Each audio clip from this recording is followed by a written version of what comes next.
Bueno, nada, querida Eva. Ya sabes que estoy súper feliz de tenerte aquí. Me parece súper, bueno, ya este previo que tuvimos hablando para mí es muy importante, ¿no? Porque además, como yo te digo, te admiro completamente la labor que estás haciendo, lo que te sigue. Cuando leí tu currículum decía, Dios mío, no voy a dar la talla para hacer esta entrevista con Ah, esta no digas súper tonterías. mujer excepcional. Así que lo que yo quisiera empezar, ¿no? Por algo muy básico y simplemente me gustaría saber quién es Eva Navarro, cuáles han sido tus logros más importantes en estos últimos años, ¿no? Y en qué estás trabajando actualmente. Después vamos con lo demás, pero primero quiero saber quién eres tú, que nos hables de ti. Pues Eva Navarro es una persona que toda su vida ha intentado encontrar su lugar en el mundo. Eso es yo pienso que es mi resumen. Eh, bueno, yo soy una científica apasionada y una educadora que quiere inspirar a la gente a que cambie el mundo a través del conocimiento, ¿no? Eso es lo principal. Soy una catedrática de inteligencia artificial y de computación en el Rochester Institute of Technology. Eso es lo oficial. Y trabajo con muchas asociaciones internacionales asociadas a la computación, digitalización, inteligencia artificial. Mucho también trabajo sobre ética y la inteligencia artificial. em, Desinformación, misinformación, sesgos en algoritmos. También estoy en muchos comités técnicos de ingeniería, de computación, de matemáticas aplicadas, que esos son mis campos. Entonces, Eva Navarro, desde que nació, sentía que quería ser científica y nació en el barrio peor de Alicante, que se llama, yo soy la chica de la Virgen del Remedio. Esto es algo que antes no me atrevía a decir, porque como desgraciadamente hay tantos sesgos en el mundo académico y en el mundo de la tecnología, entonces hasta ahora me atrevo a decir que yo vengo de una familia donde no había libros y donde mis padres, prácticamente mi padre casi no sabía leer y escribir. Pero claro, es que son víctimas de su tiempo. Nacieron durante o después de la Guerra Civil Española, en Castilla-La Mancha. Eh, y gente orientada al campo, gente maravillosa, humilde, sencilla, pero que no estaba dentro del mundo académico. Entonces tú cuando naces dentro de una familia académica, pues tienes un camino y las cosas mucho más fáciles. Pero si naces en una familia como en la que yo nací, pues hay muchas barreras. Mm. No te das cuenta porque yo siempre me he movido porque yo quería ser científica y no me digas de dónde salía. Y entonces ha habido personas claves que yo era como una esponja, yo quería aprender lo que no tenía en mi casa, yo lo tenía que aprender fuera. Entonces era una esponja. Yo quería aprender de todo el mundo, hablar con todo el mundo. Para mí la educación pública fue fundamental en España. Eh, yo soy producto, yo soy producto de la época de después de Franco, de una dictadura terrible en España. No solo fue una dictadura política, también social. Entonces, no sé, yo vengo después de esos tiempos, llegó el Partido Socialista al gobierno y yo soy el producto de esa educación pública donde se invirtieron muchísimo dinero y fue el objetivo de de que tenía que ser una sociedad pública del colectivo, ¿no? Después de vivir en Estados Unidos, ahora lo veo todo mucho más claro, tengo la visión de la importancia del colectivo y de lo público. Yo soy una persona que viene de la educación pública y la educación pública me salvó. Entonces en el colegio, pues gente pues que te ayudaba, ¿no? Entonces para mí fue fundamental estudiar filosofía. Luego en el instituto, mi profesor Pepe de filosofía, que él me cambió el mundo, me abrió el mundo, me abrió la mente. Y entonces era la contemplación. Y entonces la filosofía, la ciencia, es lo mismo, porque es pensar. Eh, Y entonces llegas a la universidad y ahí también te cambia la vida. Eso ya fue el cambio definitivo. Pero claro, hay que llegar a la universidad viniendo eh, de, de una familia que no era privilegiada y de un contexto vulnerable. Entonces llegué a la universidad, que eso ya fui la primera persona en mi familia que llegó a la universidad, ¿no? Eh, y entonces, imagínate ingeniería de informática. Yo quería construir robots para que ayudaran a mi madre. Ese era mi objetivo. Yo desde que tenía, no sé, 6 años, ¿sabes? Entonces eran los años 80. Entonces yo quería construir robots. O sea, no era... Y estaba obsesionada también con modelar el cerebro. O sea, eran las dos obsesiones. ¿De dónde viene? No tengo ni idea. ¿Qué quieres que te diga? Yo devoraba Investigación y Ciencia, había en España. Esta revista para el público en general de la ciencia, aún existe. Y entonces había artículos, salía las redes neuronales, imagínate.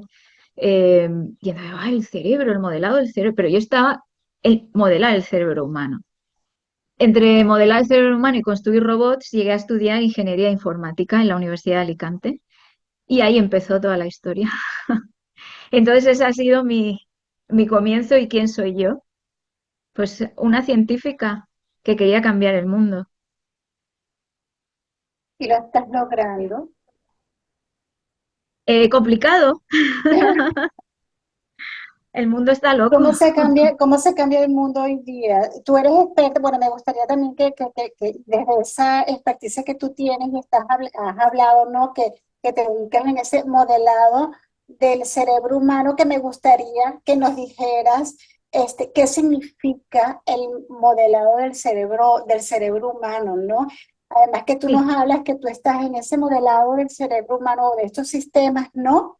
Para proponer nuevos paradigmas de inteligencia artificial. Explícanos un poquito eso wow. y Eso, es que empiezo con los modelos porque me has dicho que sí he cambiado el mundo. explícanos con lo Empiezo con los que, modelos exacto, y luego empiezo por los modelos y luego que no se me olvide las dos ideas de cómo cambiar el mundo. exacto.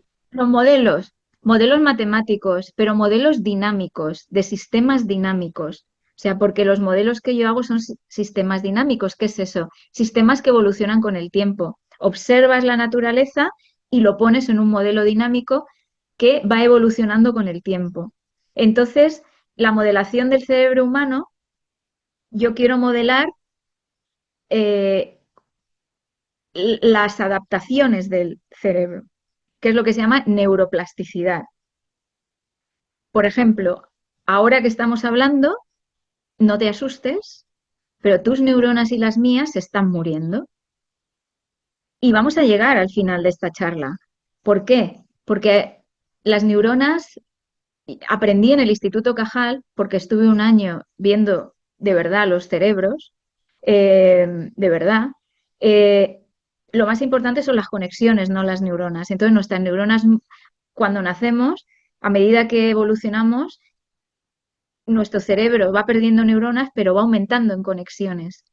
Y menos mal que lo hace. Entonces, gracias a eso, podemos seguir hablando a pesar de que nuestras neuronas estén muriendo. Y por eso, si tenemos un problema, eh, por ejemplo, un ictus, nuestras neuronas se pueden reorganizar y mejorar en la mayoría de los casos, por el daño. El daño se puede mejorar, nuestro cerebro se autoorganiza, eso es una propiedad de los sistemas complejos también. Y también el aprendizaje depende de esa neuroplasticidad, la memoria, cómo aprendemos, ¿no? Entonces, esos misterios yo quiero despejarlos con modelos dinámicos. Y los modelos que ya he hecho, he logrado algunos modelos que explican cómo funciona la memoria en el cerebro y también he adaptado esos modelos para explicar la evolución de la enfermedad del Parkinson. Y ahora mi futuro es el bucle de mi bucle personal siempre ha ido siempre digo, desde de Alan Turing a Santiago Ramón y Cajal, del padre de la inteligencia artificial al padre de las neurociencias. la computación y las neurociencias. Utilizas computación o matemáticas para entender el cerebro, pero ahora volvemos, porque yo también soy ingeniera de control, entonces veo en bucle, retroalimento, pero utilizo el cerebro para producir nuevos modelos de sistemas complejos.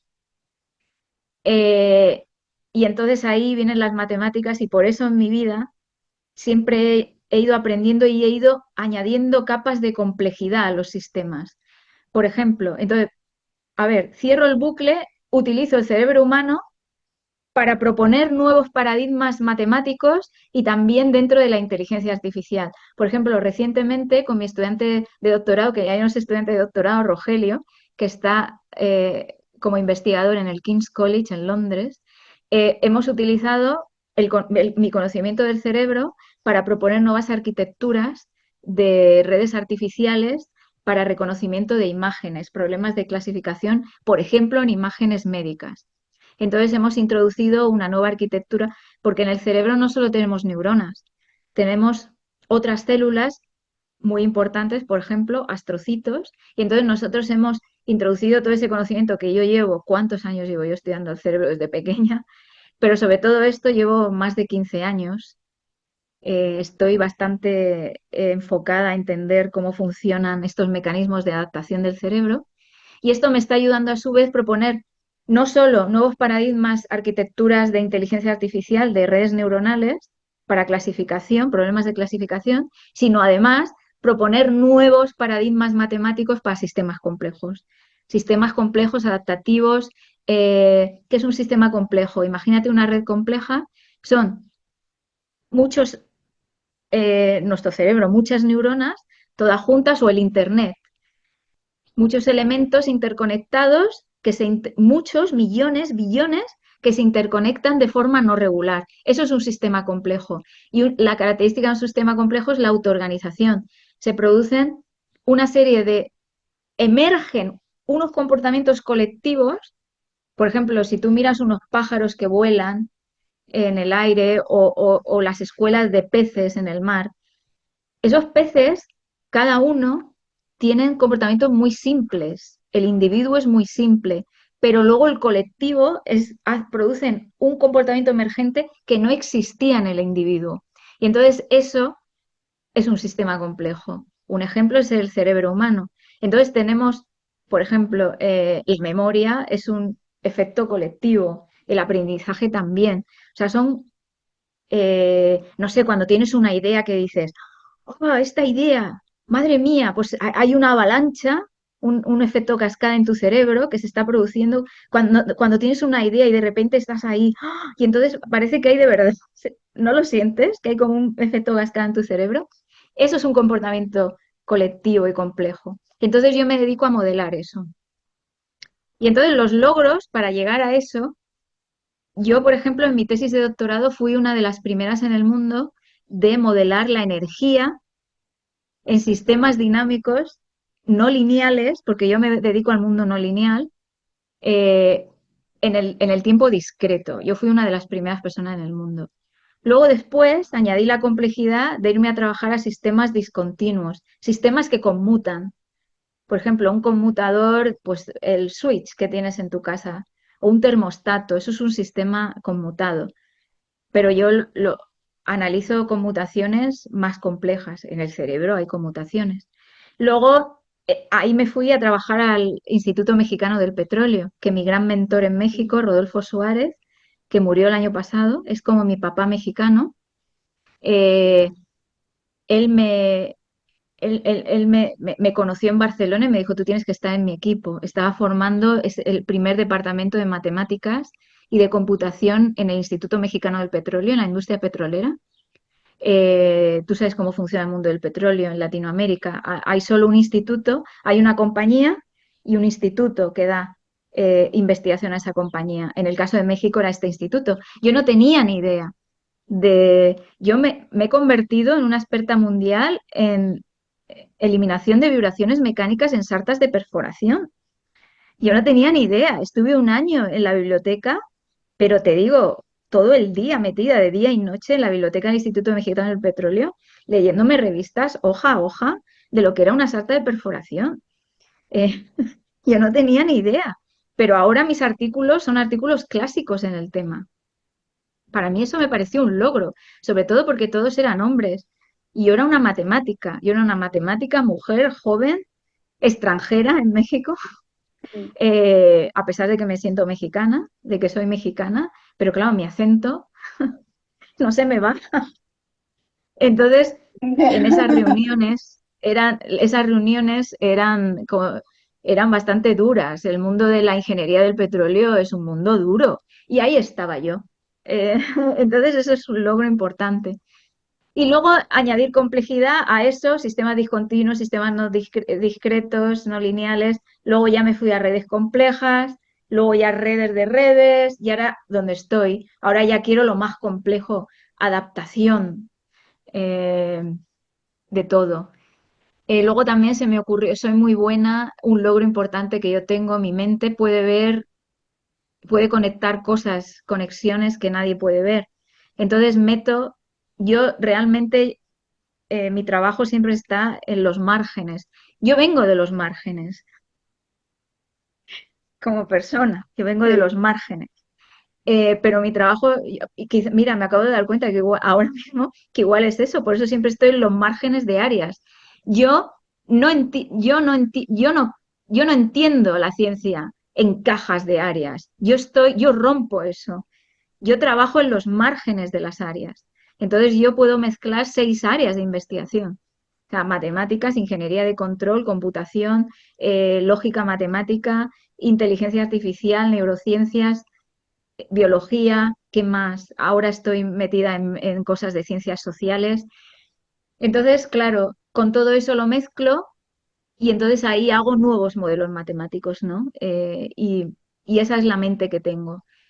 Eh, Iba a decir algo, pero se me ha ido de la cabeza. Claro, que fui una de las primeras en el mundo que, que logró traer la teoría de lógica matemática y métodos formales de computación, eso fue en el año 2009. Logré traerlo, es el mundo de la lógica, métodos formales de computación, al mundo de los sistemas dinámicos y al mundo de control. O sea, y es lo que se llama, es muy técnico, porque es muy duro. Y hay muy poca gente que lo hace porque es muy duro desde el punto de vista formal. Es lo que se llama verificación formal de sistemas. Por ejemplo, comprobar que algo funcione bien, que un robot está haciendo lo que tiene que hacer. Pero bueno, pero eso lo hacemos en control. Pero te estoy diciendo que sea de forma automática, que yo apriete a un botón, que yo haga un modelo, una abstracción del sistema discreta, aprieto un botón y que luego me diga, eh, vale, correcto, no correcto, lo que estás haciendo es correcto. Y si no es correcto, esto es lo que deberías de hacer esto para mejorarlo. Entonces eso lo hemos hecho en control a mano y hemos automatizado cosas, pero esto es otra cosa, viene del mundo de la computación. Y hay muy poca gente que pueda mezclar esto. Y yo estoy muy orgullosa de que yo fui la investigadora principal del primer proyecto financiado en el Reino Unido, se llamaba Diverse con Y, que es Dynamical Driven Verification of Systems with Energy Considerations. Y este fue el primer proyecto financiado en el Reino Unido a la verificación, dedicado a la verificación formal y automática de sistemas híbridos no lineales. Esto suena muy técnico, pero bueno, mis resultados de hace 10 años en una determinada área de esto, subárea de esto, nadie los ha superado, aún. Entonces era como, siempre empiezo como nuevas áreas y luego se reconocen al cabo de los 10 15 años, ¿no? Sí, Y bueno, es que yo estoy aquí en la ciencia para hacer cosas, para hacer retos. Yo podría estar exacto, publicando un artículo cada mes de tonterías, pero no, yo decido que los artículos que yo haga abran nuevas líneas de investigación. Yo no quiero hacer eh, esas cosas, yo quiero avanzar. Yo cada vez que escribo un artículo, yo quiero que transmita algo nuevo y que exacto. haga algo nuevo. No simplemente que como ahora, porque claro, en el mundo de la ciencia nos movemos por los índices tal, que eso es un horror, eso no es investigación. Entonces, ya me estoy liando, ya me estoy yendo, así que párame. Entonces, esto es un resumen de los logros científicos Sí, y no puedo parar porque me emociona, porque yo claro, como bueno, pero trabajo con el es que corazón, se te nota esa emoción. Pero justamente vamos a enlazar estos logros que tú me estás diciendo con esa pregunta que te hice al principio. cambiar el mundo. ¿Cómo cambias el mundo o cómo estás cambiando el mundo? ¿Cómo estás contribuyendo a cambiar el mundo? Cambiar el mundo es muy complicado, Mm, pero hay que cambiarlo. Y con los años he entendido que hay que cambiarlo en lo pequeñito. Yo creo más en las revoluciones pequeñitas que en lo grande, porque si piensas en lo grande es demasiado amplio, no vas a hacer nada. Yo antes siempre pensaba en lo grande, pero no, la revolución está en lo pequeñito. Y entonces eso, como digo yo, la autoorganización, todo el mundo me conoce, pues estoy todo el rato con lo de la autoorganización. Y será el efecto cascada y lo cambiará todo. ¿Cómo se cambia? Con dos cosas, construyendo comunidades y colectivo. Yo soy una ferviente eh, creyente del colectivo, que el colectivo lo cambia todo, no del individuo, construyendo comunidades en tecnología y en todo, todo. Y por otra parte, en la educación.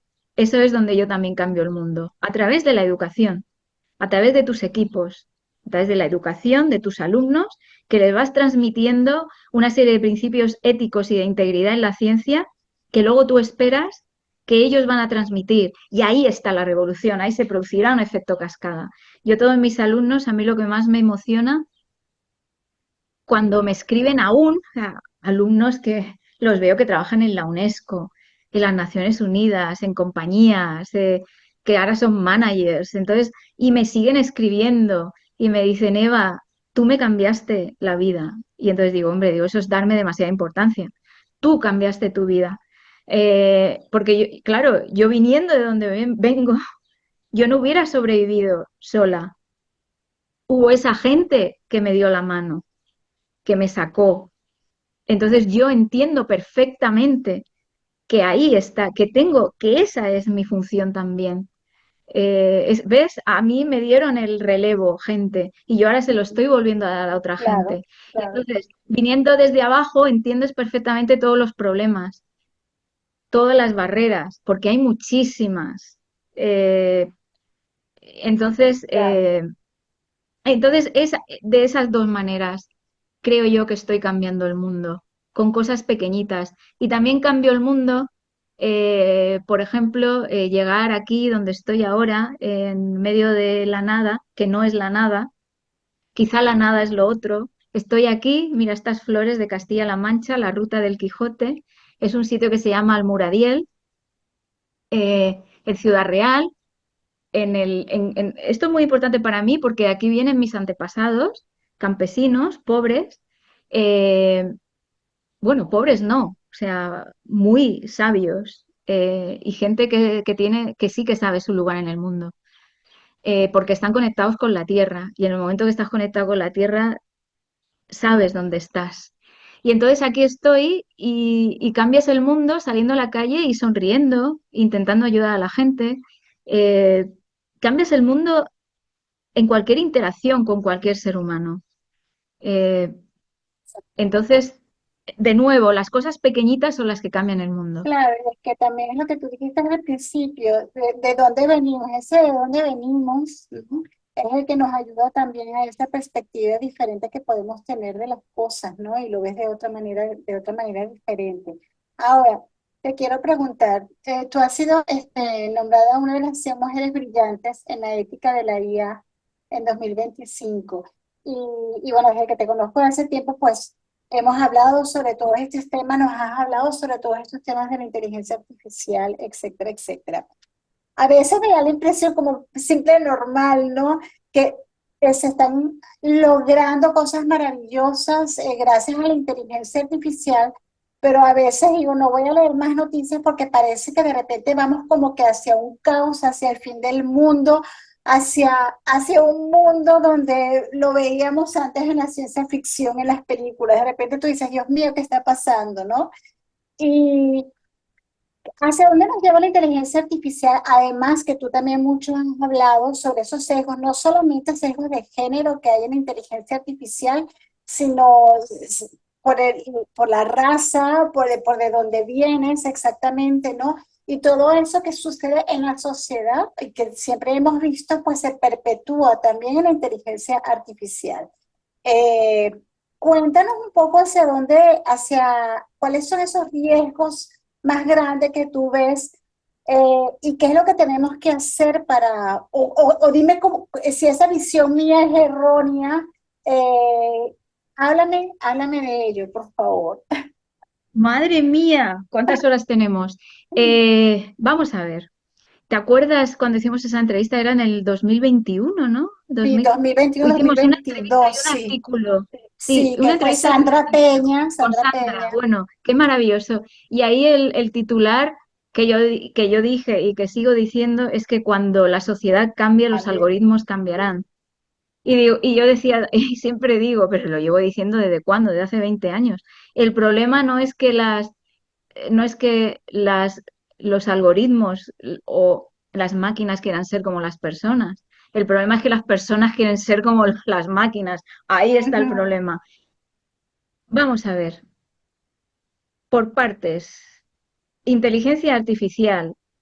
Esto es el gran negocio del siglo. Esto es lo que quieren que tú creas, que va a venir el caos, que tal. ujú. Y aquí en el lío, yo le llamo el poder artificial, porque nos tenemos que hacer las preguntas adecuadas. ¿Quién está detrás de esto? ¿Para qué? ¿Por qué? ¿Quién? ¿Quién? ¿Para qué? Para los mismos. ¿No te das cuenta que es el poder artificial? Esto ya no va de avance tecnológico. Esto es de poder, de control de la población y además a lo bestia. Y además la gente parece que está contenta de ser completamente limpiadas de mente, ¿no? Entonces es lo mismo, estamos en un cambio de la humanidad sociológico, es lo mismo que siempre ha pasado. Posiblemente estoy pensando que lo tengo cercano en Manchester, la revolución industrial del siglo XIX. Ahí hubo una revolución tecnológica, se quitaron derechos laborales, pero también hubo una contrarrevolución de la gente, ¿no? Protestando.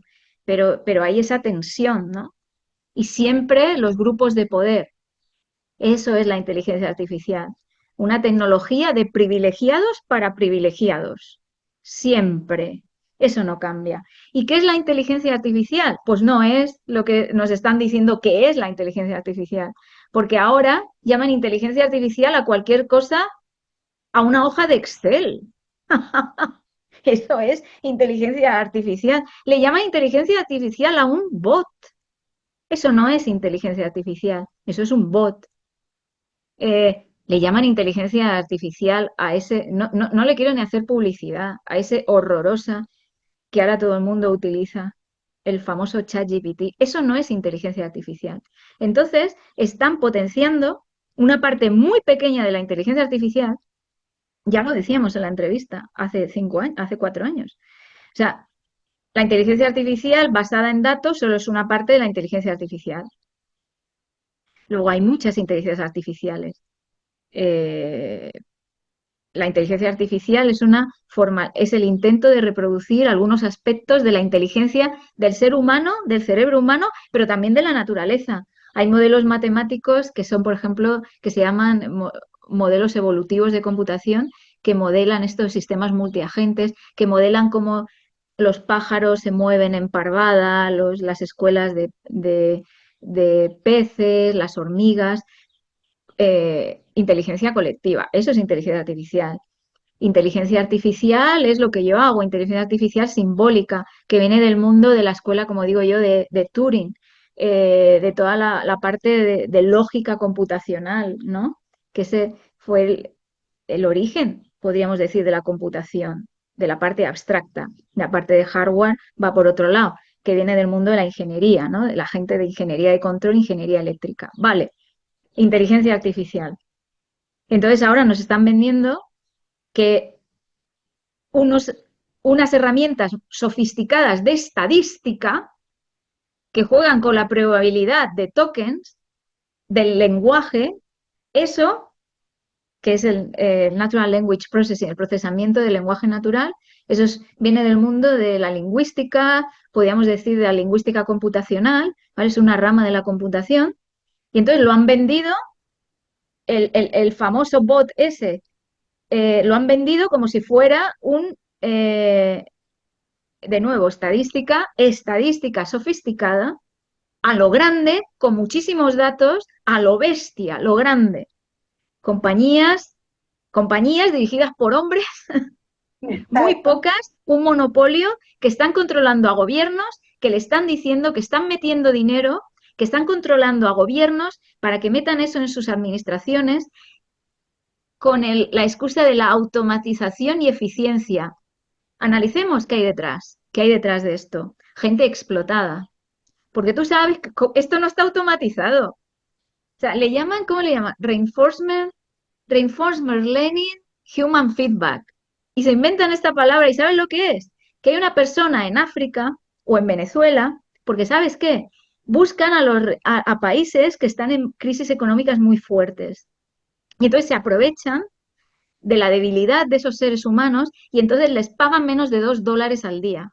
Y ahí están detrás, automatizado, ahí están detrás, limpiando, porque claro, esa cosa no entiende. Esos large language models no entienden, no tienen razonamiento, no es inteligencia. Lo que hay detrás es un ejército de personas que están limpiando lo que vomitan esas herramientas, porque vomitan lo peor del mundo. Porque la humanidad estamos muy mal, si lo miramos. Entonces, eso recoge, es que hay tantos problemas, o sea, recogen toda la basura del mundo, porque claro, no entienden. Entonces, la gente que hay detrás son los moderadores de contenidos. Entonces, están limpiando las salidas. Y entonces, con esa gente, a menos de $2 al día en África, sobre todo en África y ahora en algunos países de Latinoamérica, también en India, eh, en países que se, y además están traumatizados, sin ningún derecho laboral, ¿sabes? Ahora se están organizando, hay sindicatos en África que se están organizando, ¿sabes? El contramovimiento. Yo soy positiva, yo pienso que en este desastre va a venir el contramovimiento. Entonces, el problema, sobre todo, es la explotación laboral. No es nuevo, ¿eh? Todas las revoluciones industriales han empezado con la explotación laboral y ahora nos estamos reorganizando. Por ejemplo, está los sindicatos de África ahora, ¿no? ¿Qué problema hay? Estamos normalizando plagio. Están recibiendo toda la información de... Mira, la semana pasada estuve en Fonograma haciendo un speech de ético de la inteligencia artificial, Fonograma en Barcelona. Es increíble, organiza la Semana de la Música de Barcelona y ahí hubo un debate súper bueno de la asociación APECAT, de productores musicales de Cataluña.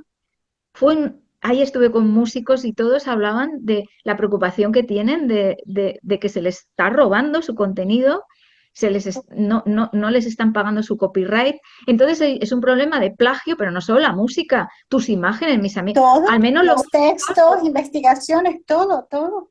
los músicos están más organizados. Yo estoy en un proyecto con la maravillosa Thais Ruiz de Alda, de Digital Femmes, que estamos Gender Music Tech, que estamos haciendo un manifiesto global en contra de los sesgos, de los algoritmos, en contra de las mujeres en plataformas digitales. Entonces, pero el problema principal, vale, los músicos están más organizados, pero los artistas no están tan organizados. Pero bueno, pero están surgiendo herramientas, que luego podemos ir ahí, que intentan proteger esos trabajos. Ahora están surgiendo unas herramientas que podemos hablar. Incluso hay una que, que introduce mucho ruido a cualquier algoritmo que intente utilizar las imágenes que han sido pasadas por el filtro de esta herramienta, rompe el algoritmo. Eso me encanta porque digo, mira, la contrarrevolución. Pero hay algo mal en toda esta tecnología que siempre tengamos que pensar en los riesgos. Plagio.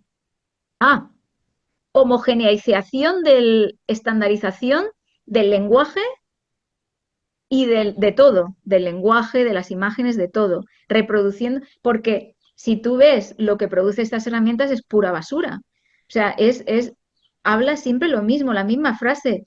Claro, no genera nuevas ideas, está robando lo que ya existe y lo combina sin dar referencia, pero es una estandarización. Entonces, ¿qué pasa con las comunidades, con las minorías?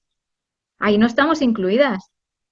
Los idiomas que no son inglés y otros idiomas, o imagínate los idiomas indígenas, que hay movimientos, que podemos hablar, hay movimientos de la inteligencia artificial que se están metiendo en los pueblos indígenas y se están generando cosas bonitas, se están generando, como siempre, cuando existe una opresión, existe una contramovimiento y ahí es donde yo veo lo positivo. Pero naturalmente hay algo mal en esta tecnología que solo tengamos que pensar en mitigar riesgos. Entonces, ¿qué clase de tecnología es esta? La deberíamos de quitar completamente, porque si es una tecnología que solo pensamos en los riesgos, y no te preocupes, no se va a acabar el mundo. Es lo que están diciendo y tampoco nos va a controlar y tampoco hay inteligencia general, dicen artificial general intelligence, inteligencia general artificial. Eso no va a existir porque no hay inteligencia.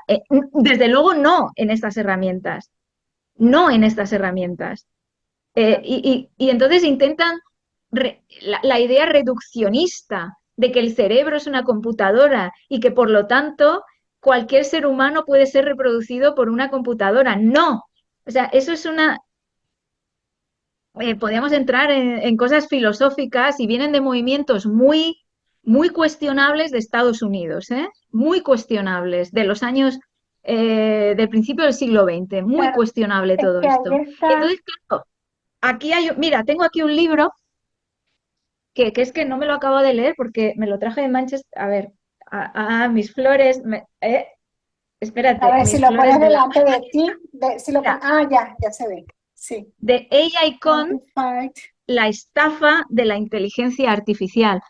Es un libro escrito por Emily Bender de la Universidad de Washington y de Alex Hanna del maravilloso Instituto DAIR, Distributed AI Research Institute, que lo creó Timnit Gebru. Entonces, que salió, ella pertenecía a Google, estaba en el equipo de ética y entonces renunció a él porque denunció que no había ética en los productos que estaba Exactamente, generando Google. Entonces ella exactamente. generó este instituto y entonces la directora de investigación, Alex Hanna, ha coescrito este libro. Me parece un libro muy interesante, articula muy bien este caos. Nos quieren hacer pensar que es un caos, pero no es un caos. Esto no es nuevo, esto ya lo hemos vivido. Claro. Y entonces ahora está el mundo del marketing, porque también hay mucho marketing. Y entonces se mete gente en este tren de la inteligencia artificial que nunca ha hecho inteligencia artificial, que están hablando de ética e inteligencia artificial por subirse al tren. Y bueno, entonces esto no es nuevo y entonces esto no es nuevo. Ahora, Eva, claro, es que al final somos humanos los que estamos detrás de todo esto, ¿no? ¿Qué es lo que tú estás Claro. diciendo, ¿no? Y para cambiar esto también, que es lo que tú has hablado, es importante, para hacer esta contrarrevolución que tú comentas, pues es muy importante también la educación. Eh, y constantemente, o sea, que cada vez haya más, tanto chicas como chicos, ¿no? Con una educación, con lo que es eso es la igualdad, con lo que es esos parámetros, o sea, esa sociedad que queremos, ¿no? Con esas habilidades que queremos que manejen, ¿no? Que hayan detrás. Pero ¿cómo hacemos, por ejemplo? Me voy a ir ahora hacia el tema mujer, ¿no? Y que hemos hablado Vale. sobre eso.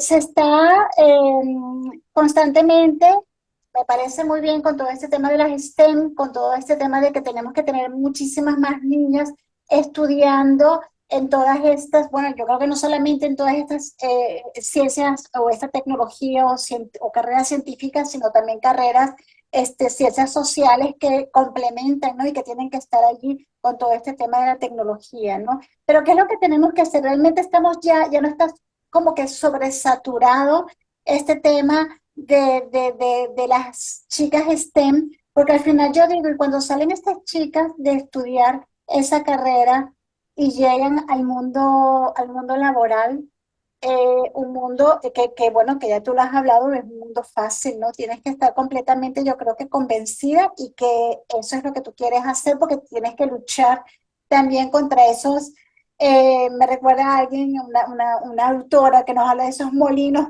contra los cuales tienes, y que no son molinos que están en tu cabeza, ¿no? Son molinos reales que tienes que luchar constantemente contra ellos, ¿no? Es así, es lo que tenemos que hacer. Pues mira, ahora que acabas de nombrar los molinos y que estoy en La Mancha, exactamente Exactamente. en una casa que está en la Ruta del Quijote, y aquí tengo detrás a las flores de la Mira Ruta del tú. Quijote, hablemos de Don Quijote de la Mancha, Ujú, ese luchador. Yo me siento una Don Quijote de la Mancha y necesitamos muchos más Don Quijotes que luchen contra esos molinos de viento. Esos molinos de viento que se transforman en gigantes. ujú. En esas visiones nos intentan poner esos gigantes, pero nosotros vamos a luchar en contra de esos gigantes. ¿Y quiénes son esos gigantes? Pues a veces esas asociaciones de mujeres que están haciendo, claro, lo que voy a decir es muy controversial, porque yo creo que vamos para atrás, muy para atrás, no vamos avanzando. Yo llevo 20 años hablando de lo mismo y voy a peor, y voy a peor. Yo cada vez veo más violencia en el mundo tecnológico y en el mundo del mundo académico ya ni hablamos, porque podríamos hacer solo un programa del mundo académico las historias de terror, el acoso, pero el acoso no solo, pero el acoso yo digo a todo, en todos los lados, el acoso de arriba a abajo, luego cuando llegas de abajo a arriba, la violencia intragénero, la violencia entre las mujeres en el mundo tecnológico. Entonces, ¿qué está pasando? Entonces, eh, qué complicado, Marita, qué complicado. Y yo mi pregunta, ¿para qué queremos más niñas? ¿Para qué quieres? Yo le preguntaría a esa gente, ¿y más niñas? Y entonces, de nuevo, el lenguaje fácil, el que gana, que claro, mientras que estés diciendo, ¿y cómo transformas el mundo de STEM? Que también odio esa frase, STEM. ¿Cómo transforma? Ya la palabra vacía, como lo de ética en inteligencia artificial, completamente vaciado. Y entonces yo lo llamo lie. En inglés suena muy bien porque es of lack of diversity, inequity and exclusion. O sea, no es diversity, equity and inclusion, es completamente lo contrario, es lie, L-I-E.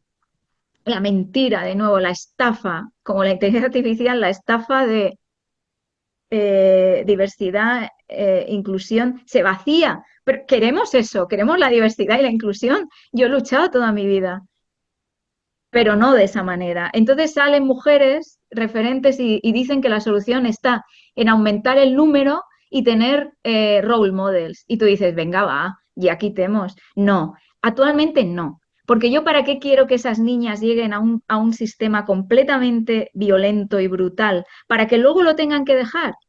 No. Exacto. Entonces, la solución, hay que tener más número de mujeres, claro, pero hay que quitar este sistema. Entonces, yo veo que hay como cuatro frentes, que son los frentes donde yo estoy luchando. El primero hay que transformar. Ah, porque, espera, que no se me vaya la idea que tenía en la cabeza. Vamos luego a los cuatro frentes, pero la idea es que las mujeres tenemos. Yo soy feminista. Es que parece que ahora es como un insulto decir que eres feminista. Y todos deberíamos de ser feministas. Porque ¿sabes qué? Las feministas luchamos por el bienestar de todos, no solo por el de las mujeres. Lo que pasa es que estamos cansadas. Porque ayer pensaba, antes de esta conversación, que somos como Sísifo. Cargamos y vamos a la montaña con el bardo y subimos y luego vuelve a bajar y volvemos a subir. Pero ¿por qué nosotras tenemos que cambiar el mundo? Llega un momento, yo lo cambio porque desde pequeña lo quería cambiar, pero es que es un peso muy grande. Ah, y los hombres están tranquilos, ¿verdad? Ellos sí que pueden dedicar todo su tiempo a hacer algoritmos, a hacer esos algoritmos llenos de sesgos. Ellos sí que pueden dedicar todas a hacer sus modelos matemáticos, tal, pero yo no, pero yo tengo que estar sobrecargada, aparte de mi trabajo de los algoritmos, aparte tengo que ser un referente de cambio, un agente de cambio. Oye, que me pesa, que estoy muy cansada. Y los problemas son diferentes en cada fase. Yo, por ejemplo, en la universidad, que estaba en la ingeniería informática en Alicante, y además elegí, había dos, en aquella época había dos, gestión y sistemas físicos. Fui a la de sistemas físicos, que es más electrónica, ingeniería de control, ingeniería. Ahí hay muy pocas mujeres. Yo al final pasaban los años y al final era la única mujer en la clase o éramos dos, tres, no más. En la mayoría de clases sola. Pero yo nunca me sentí mujer, quiero decir, en el buen sentido. Yo nunca en mi cabeza me sentí diferente. Yo estaba protegida. Yo nunca sentí que se me trataba diferente por el hecho de ser mujer. Y entonces con los años estoy pensando que igual es porque en la universidad hay maneras objetivas. Bueno, siempre hay sesgos, ¿no? Siempre había algunos profesores que desde luego eran dinosaurios. Y entonces te habían unos sesgos y te ponían menos nota, ¿no? Y entonces tú ibas a protestar y luego ya te subían la nota. Y tú notabas que eran que venían del siglo de la edad medieval, ¿no? Siempre. Y además normalmente vienen del mundo de la ingeniería eléctrica, que son unos señoros. Perdón a todos mis compañeros que vayan a escuchar esto, posiblemente no lo vayan a escuchar, pero es que de verdad es un horror el mundo de la ingeniería eléctrica y la ingeniería de control. Vale. Entonces yo no sentía, los problemas vinieron, y entonces hay una manera objetiva de evaluarte. Exámenes, ayer eres tú y el papel, ¿sabes? Bueno, luego también puedes decir, bueno, puede haber sesgos en corregir, bueno, pero en mi mundo de matemáticas no hay sesgos, porque es lo que es, ¿sabes? Ujú. Entonces, Sí, es objetivo. Entonces, yo, qué maravilla. Es que a mí me cambió, mis compañeros maravillosos, o sea, es que eran todos monísimos, ¿sabes? Es que los quiero. Ahora los pienso en ellos. El problema vino después. Entonces te incorporas al mundo del trabajo, ¿no? Ahí ya es distinto, ahí todo es distinto, los sesgos, el acoso, acoso de todo tipo, el acoso por ser diferente, porque sabes que a veces el problema no es que seas mujer, no, no, no, el problema no es que seas mujer, el problema es que no eres mujer de esa clase privilegiada, el problema es tu background socioeconómico, el problema sí, es que tu color de piel, tu acento, etcétera, etcétera. Si es que el problema con esto de la diversidad es que quieren cambiar a hombres privilegiados por mujeres privilegiadas. Entonces yo te digo que los problemas que yo he tenido, naturalmente, es por mujer, muchos, relativos al tema de acoso y de sesgos. Pero yo creo que el problema más importante da más peso no el hecho de tu género, es el hecho de dónde vienes, de bien. de dónde vienes. Y luego, y luego, con todos los esfuerzos, porque claro, hay que ver los problemas. A ver, acceso a la educación, mira de dónde vengo yo. Acceso a la educación, mantenerte en la educación. Tú viniendo de un contexto vulnerable, mantenerte en educación te cuesta más, porque tienes que trabajar, porque tienes que ver, porque en tu casa no están los medios intelectuales que otros tienen, etcétera, etcétera. Es un esfuerzo mil veces más. Pero bueno, lo haces, sales, llegas al mundo laboral, accedes al mundo laboral, todos los sesgos de las entrevistas, que no solo es, si estás en la red de poder, lo tienes mucho más fácil. Ujú. Referencias, etcétera. Referencias, eso es la red de poder. Vale, pero bueno, te entras en el mundo laboral, mantente en el mundo laboral. Y luego hablan de subir. Y yo digo, bueno, pero es que yo no lo veo vertical. ¿Por qué es subir? Y entonces te encuentras, dicen, el techo de cristal. No, es un techo de cemento. O sea, no lo puedes romper. Y entonces, cuando dicen que va subiendo, que yo no entiendo esa escalera, porque no, porque las mujeres no entendemos la escalera, o la gente que tenemos la mente abierta, hombres y mujeres, no entendemos el mundo laboral como una escalera, lo entendemos como un crecimiento personal. Entonces, cuando llegas a esos puestos de liderazgo, como en toda tu vida, no te evalúan por tu performance o por los resultados que han tenido, te evalúan por tu carácter. Y entonces te mandan a esos cursos de liderazgo para que seas más asertiva. Estoy harta. ¿Por qué las mujeres necesitamos eso? ¿Por qué siempre? Pero si nosotras somos líderes, ¿qué pasa? Que quieren que seamos los líderes como ellos quieren. Controlarnos, mantener ese sistema, ¿no? Porque no quieren que entremos con ideas más revolucionarias, otras ideas de cómo se lidera. Entonces, cuando te ponen en un curso de liderazgo y te dicen que seas asertiva y lo eres, entonces te dicen que eres difícil y que eres contenciosa. Entonces, es que no hay solución, no es posible. Entonces, los hombres son líderes por definición y nosotras somos líderes a pesar de todo. Entonces, la conclusión es que tenemos que encontrar caminos alternativos. Si sucumbes al sistema, entonces te entras al sistema y entonces dirás que la solución es aumentar los números, porque no les conviene que digas que lo que hay que transformar es el sistema. Y ahí vamos a los frentes de solución. La solución está en transformar el entorno laboral de forma positiva. O sea, no queremos esas escaleras verticales, queremos un liderazgo horizontal. Queremos que las decisiones se toman de forma consensuada. Nosotras abogamos más por la colaboración que por la competencia, por la competitividad. La competitividad es horrorosa en los equipos. Los equipos mejores son en los que se coopera, se colabora y en el que todo, en mis equipos no existe. Yo no creo en las jerarquías, por cierto. Entonces, es construir consenso, femenizar el mundo Mm, laboral, ¿no?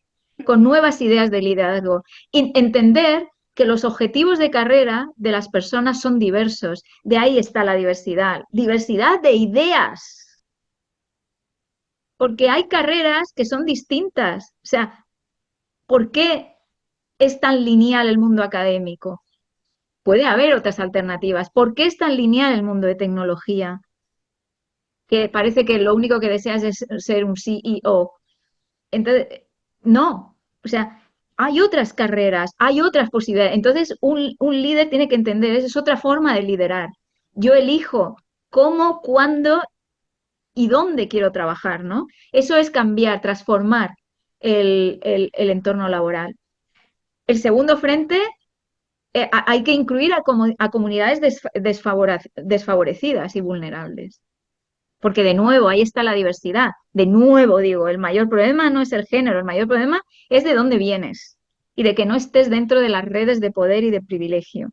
¿Y cómo se arregla eso? Con inversión en educación pública, con programas de apoyo, con alfabetización tecnológica, si quieres decirlo. Mira, ahora estamos fundando, no se ha hecho público, pero estamos fundando con la gran Mia Shah Dan. Ella es la fundadora de Women in AI Ethics. Pero digo, yo estoy en contra de eso de Women in ahora, yo que misma que he fundado asociaciones. Pero este es como bien entendido esto, ¿no? Porque entendemos que las mujeres estamos en esa minoría y tenemos necesidades distintas, ¿no? No solo es el tokenizar, el token women, el simbolismo, ¿no? Entonces, estamos ahora fundando el AI Ethics Institute, que va a ser un instituto a nivel global. Yo voy a ser la directora de investigación y educación, madre mía. bien. Ahora estamos entrevistando, nuestras candidatas son todas mujeres. Estamos buscando inversores, tenemos a una lista impresionante de voluntarias ahora. Tengo una lista de más de 100 voluntarias que no te puedes imaginar los currículums y las voy a empezar a entrevistar la semana que viene, perdón, esta semana. Y entonces el objetivo de este instituto es pensar en los trabajos del futuro y el entrenamiento y la educación que necesitamos para que no se queden colgadas ese 99% para el que no se ha diseñado esto que llaman inteligencia artificial. Entonces, vamos a pensar en el futuro, vamos a hacer un ejercicio de cuáles son los trabajos del futuro y qué, para que no se nos queden detrás gente a todas las edades y a todos los niveles. Edades, ¿eh? Porque aquí solo hablamos de niñas. Siempre estamos con las niñas, que claro, es el futuro, las niñas. Pero, oye, que tenemos una parte de la población muy importante que estamos olvidando. A la gente mayor, a la gente que no ha crecido en un mundo tecnológico, a la gente se están quedando descolgada para cosas muy básicas, ¿eh? Entonces, esto es el segundo frente. El tercer frente es fomentar la multidisciplinaridad, el pensamiento creativo y el pensamiento crítico. Multidisciplinaridad en el sentido de que la tecnología tiene que ser más diversa, porque, por ejemplo, la inteligencia artificial que estamos viendo es muy lineal. es una parte pequeñísima de la inteligencia artificial. Necesitamos abrirlo a otras inteligencias artificiales. Porque claro que la inteligencia artificial puede hacer cosas positivas y mucho por la sociedad. El pensamiento crítico y creativo es necesario porque tenemos que retar el status quo. Este caos que decías tú, esto es la desinformación total. Pero y aquí, como decía mi madre, ¿no? A río revuelto, ganancia de pescadores. Aquí armas el lío y todo el mundo está perdido, pero bueno, hay que poner orden y hay que poner luz, ¿no? Y entonces con pensamiento creativo. Hay que introducir humanidades y ciencias sociales en el mundo tecnológico, que ahora está comenzando mucho, ¿eh? Yo veo que ahora esto está rico, pero también hay que introducir tecnología y cosas técnicas en las humanidades y en las ciencias sociales. Romper. En el futuro yo creo que no va a haber áreas. Así veo yo el futuro. Y el cuarto frente es construir comunidades de apoyo. Esto te sientes sola. Entonces, yo siempre digo, es el colectivo frente al individuo. Las tecnolatinas Sí, frente a la en token woman, comunidad. frente a esa mujer simbólica, a esa mujer que eligen, que siempre eligen a la misma o a las mismas, dos o tres, y aparecen en todos los sitios diciendo lo mismo, esa mujer no cambia el colectivo.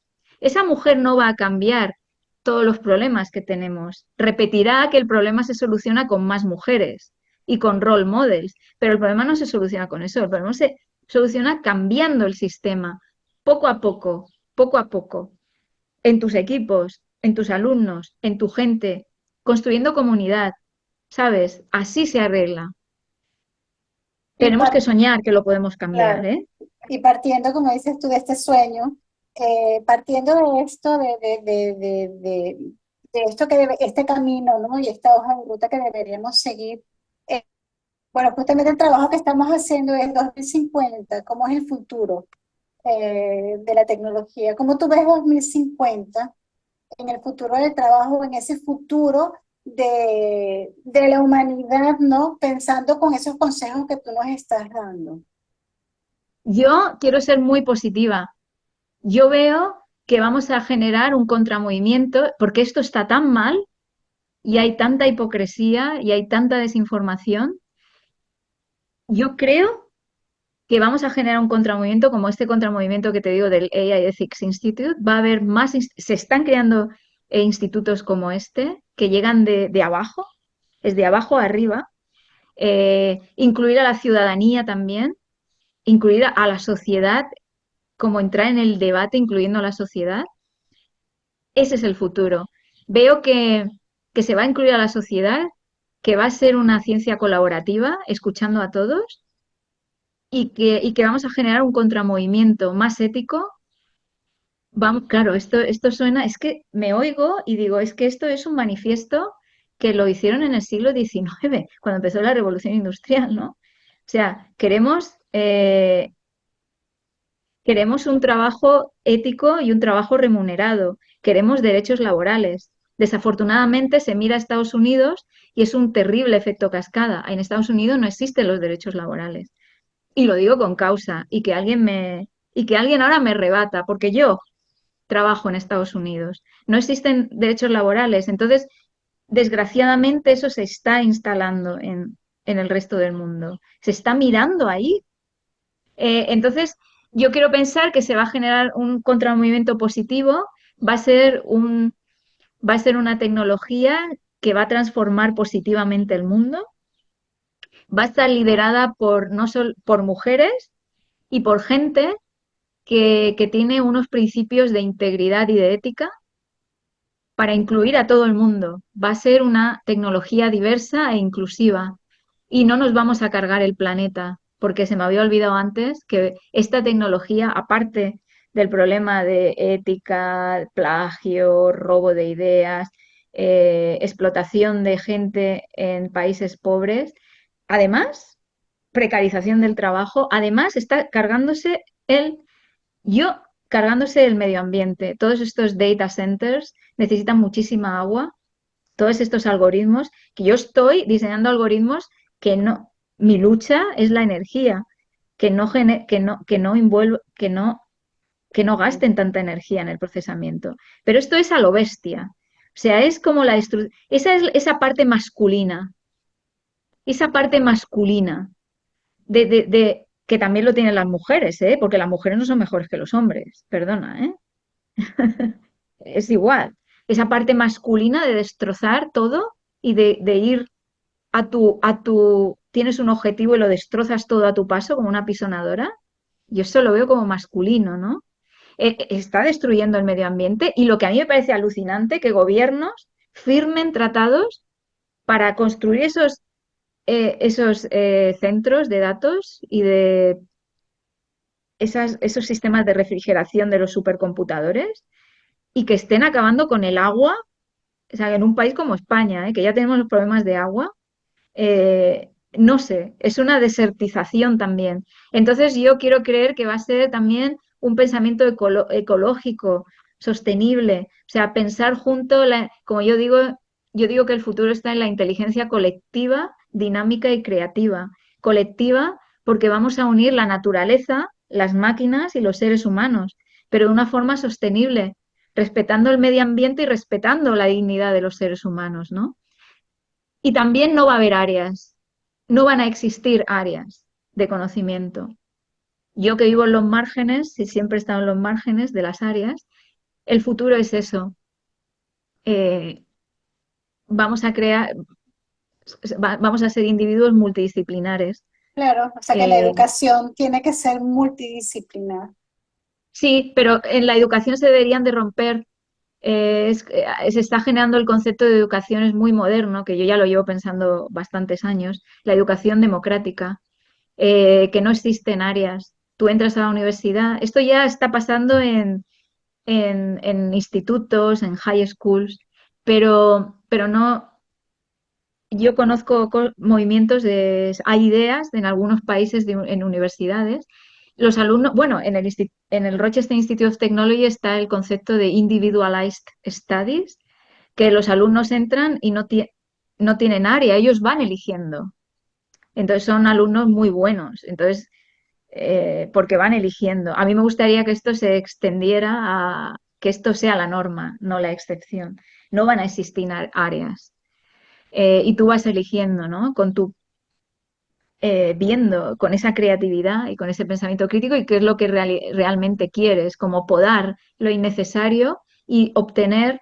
Va a ser como más educación en habilidades, ¿no? Mm, mm, Porque va a ser un mundo que te tienes que aprender a adaptarte. Entonces va a ser porque el conocimiento técnico es fácil adquirirlo.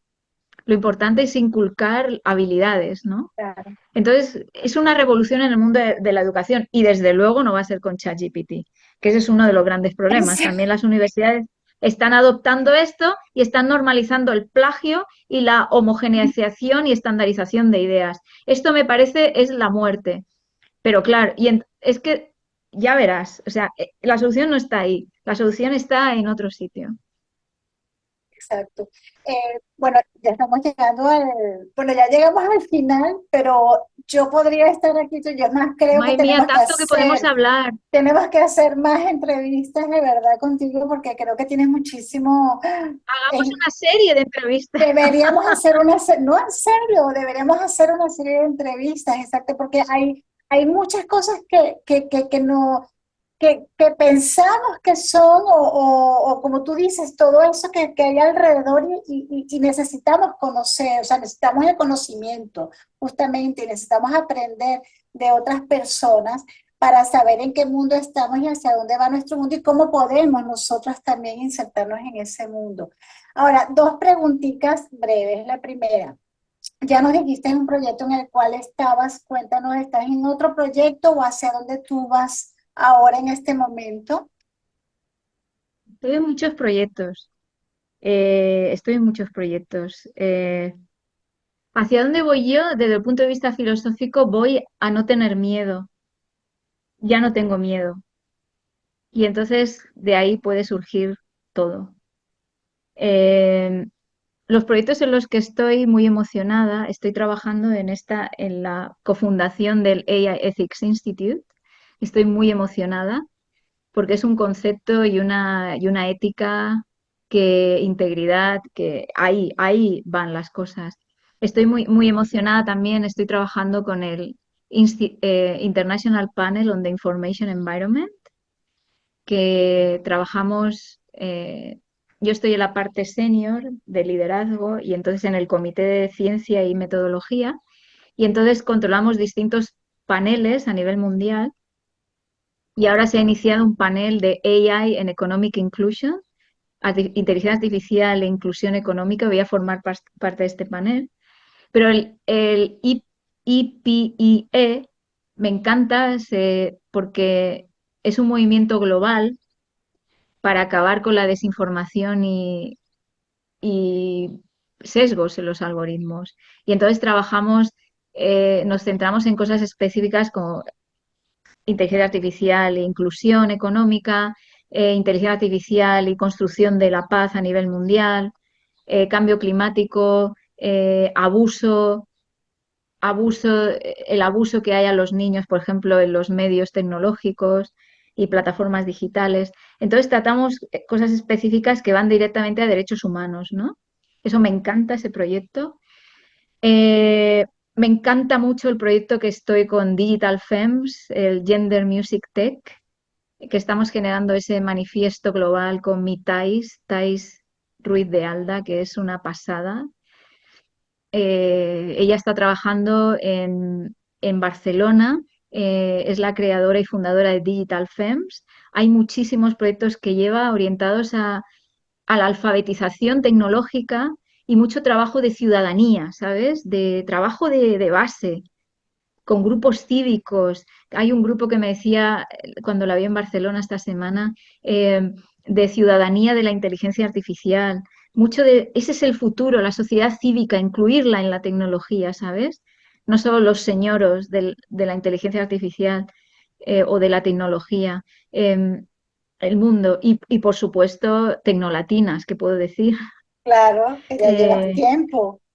Tecnolatinas siempre lo digo, me ha cambiado el mundo y las llevo en el corazón. Eso sí que es transformación, eso es una comunidad de apoyo. Eso se construye, no hay jerarquías, se construye eso es un ejemplo de sistema complejo. Mira, lo debería de modelar.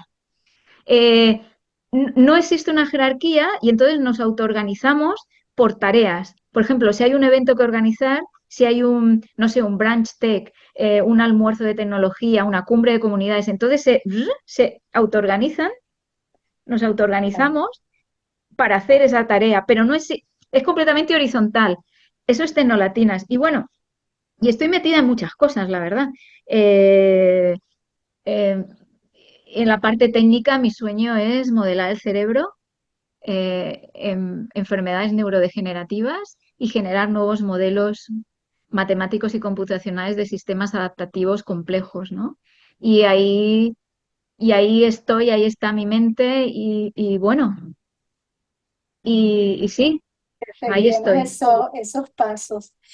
Eh, Eva, un mensaje en este caso para mujeres, Venga, este, un mensaje. ¿Qué quieres dejarle a estas mujeres que estén viendo, que vayan a ver esta entrevista? que no tengan miedo, que sigan su corazón, que hay muchísimo ruido, que no tomen decisiones con ruido de fuera. Cuando ellas sientan que algo está mal, no se están volviendo locas. Esa intuición de dentro, ese corazón no falla. Que sigan, que se centren en esa intuición, que sigan adelante, que se guíen por su corazón y que lo van a conseguir y que no están solas.